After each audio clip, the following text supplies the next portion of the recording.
ನಮಸ್ಕಾರ. ಇವತ್ತು ನಾವು ಮಾತಾಡ್ತಿರೋದು ಭಾರತದ ಒಂದು ಬಹಳ ದೊಡ್ಡ ಹೆಜ್ಜೆ ಬಗ್ಗೆ. ಭಾರತ ಗಲ್ಫ್ ಸಹಕಾರ ಮಂಡಳಿ ಅಂದ್ರೆ ಜಿಸಿಸಿ ಜೊತೆ ಒಂದು ಹೊಸ ವ್ಯಾಪಾರ ಒಪ್ಪಂದಕ್ಕೆ ಮಾತುಕತೆ ಶುರು ಮಾಡಿದೆ. ಇದು ಸುಮ್ಮನೆ ಒಂದು ಟ್ರೇಡ್ ಡೀಲ್ ಅಷ್ಟೇ ಅಲ್ಲ, ಇದು ನಮ್ಮ ದೇಶದ ಆರ್ಥಿಕತೆಗೆ ಒಂದು ದೊಡ್ಡ ತಿರುವು ಕೊಡೋ ಶಕ್ತಿ ಇರೋ ಒಪ್ಪಂದ. ಹಾಗಿದ್ರೆ ಈ ಹೊಸ ಫ್ರೀ ಟ್ರೇಡ್ ಅಗ್ರಿಮೆಂಟ್ ಮಾತುಕತೆ ನಿಜವಾಗ್ಲೂ ನಮ್ಮ ಎಕಾನಮಿಗೆ ಒಂದು ಗೇಮ್ ಚೇಂಜರ್ ಆಗುತ್ತಾ? ಬನ್ನಿ ಇದರ ಬಗ್ಗೆ ಸ್ವಲ್ಪ ಆಳವಾಗಿ ನೋಡೋಣ. ಸರಿ, ಹಾಗಾದ್ರೆ ವಿಷಯಕ್ಕೆ ಬರೋಣ.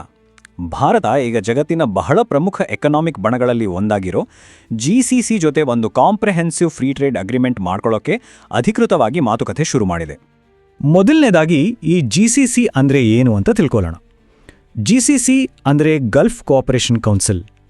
ಇದು ಮಧ್ಯಪ್ರಾಚ್ಯದಲ್ಲಿರೋ ತುಂಬಾನೇ ಪ್ರಬಲವಾಗಿರೋ, ತೈಲ ಸಂಪತ್ತಿನಿಂದ ಶ್ರೀಮಂತವಾಗಿರೋ 6 ದೇಶಗಳ ಒಂದು ರಾಜಕೀಯ ಮತ್ತು ಆರ್ಥಿಕ ಒಕ್ಕೂಟ.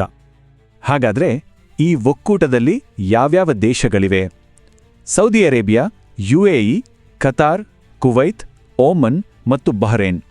ಈ 6 ದೇಶಗಳೇ ಈ ದೊಡ್ಡ ವ್ಯಾಪಾರ ಒಪ್ಪಂದದಲ್ಲಿ ನಮ್ಮ ಪ್ರಮುಖ ಪಾಲುದಾರರು. ಗೊತ್ತಾ, ನಮ್ಮ ಮತ್ತೆ ಈ ದೇಶಗಳ ನಡುವಿನ ಸಂಬಂಧ ಇವತ್ತು ನಿನ್ನೆ ಶುರುವಾಗಿದ್ದಲ್ಲ. ಇದು ಸಾವಿರಾರು ವರ್ಷಗಳ ಹಳೆಯದ್ದು.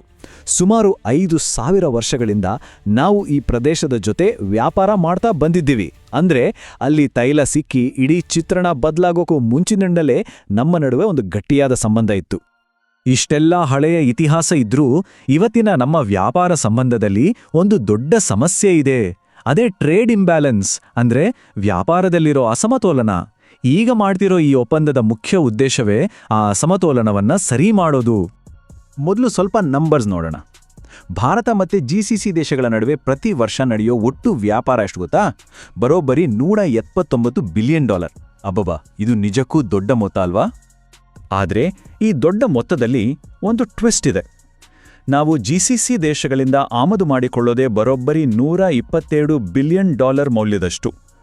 ಇದರಲ್ಲಿ ಜಾಸ್ತಿ ಇರೋದು ಕಚ್ಚಾ ತೈಲ, ಗ್ಯಾಸ್ ಮತ್ತೆ ಚಿನ್ನ. ಹಾಗಾದ್ರೆ ನಾವು ಅವ್ರಿಗೆ ಎಷ್ಟು ರಫ್ತು ಮಾಡ್ತೀವಿ? ಕೇವಲ $57 ಬಿಲಿಯನ್ ಅಷ್ಟೇ. ನಾವು ರಫ್ತು ಮಾಡೋದು ಮುಖ್ಯವಾಗಿ ಬಟ್ಟೆ, ಔಷಧಿ ಮತ್ತೆ ಆಹಾರ ಪದಾರ್ಥಗಳು. ಈ ನಂಬರ್ಗಳನ್ನ ಈ ರೀತಿ ಚಿತ್ರದಲ್ಲಿ ನೋಡಿದಾಗ ಆ ವ್ಯತ್ಯಾಸ ಎಷ್ಟು ದೊಡ್ಡದಿದೆ ಅಂತ ಕ್ಲೀನಾಗಿ ಗೊತ್ತಾಗುತ್ತೆ.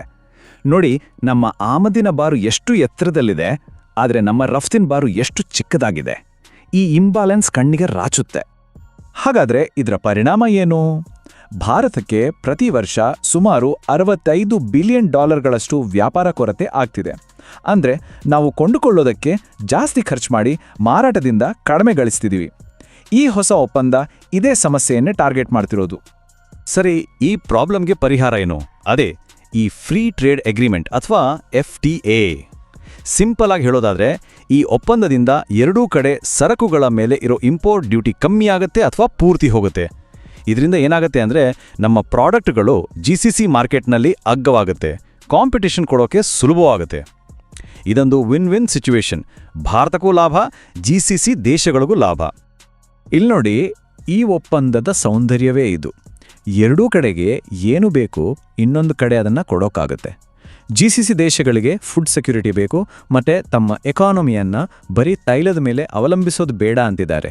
ಅದಕ್ಕೆ ಭಾರತ ಅವರಿಗೆ ಬೇಕಾದ ಆಹಾರ, ಅಗತ್ಯ ವಸ್ತುಗಳು, ಜೊತೆಗೆ ಟೆಕ್ಸ್ಟೈಲ್ಸ್, ಟೆಕ್ನಾಲಜಿ ಮತ್ತು ಸರ್ವಿಸಸ್ ಎಲ್ಲವನ್ನೂ ಒದಗಿಸಬಲ್ಲದು.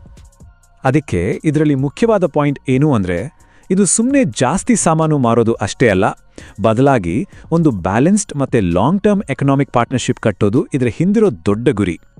ಸರಿ, ಈಗ ಸ್ವಲ್ಪ ದೊಡ್ಡ ಚಿತ್ರಣ ನೋಡೋಣ. ಈ ಒಪ್ಪಂದ ಭಾರತದ ದೊಡ್ಡ ಲಾಂಗ್ ಟರ್ಮ್ ವಿಷನ್ಗೆ ಹೇಗೆ ಕನೆಕ್ಟ್ ಆಗುತ್ತೆ ಅಂತ ನೋಡೋಣ ಬನ್ನಿ.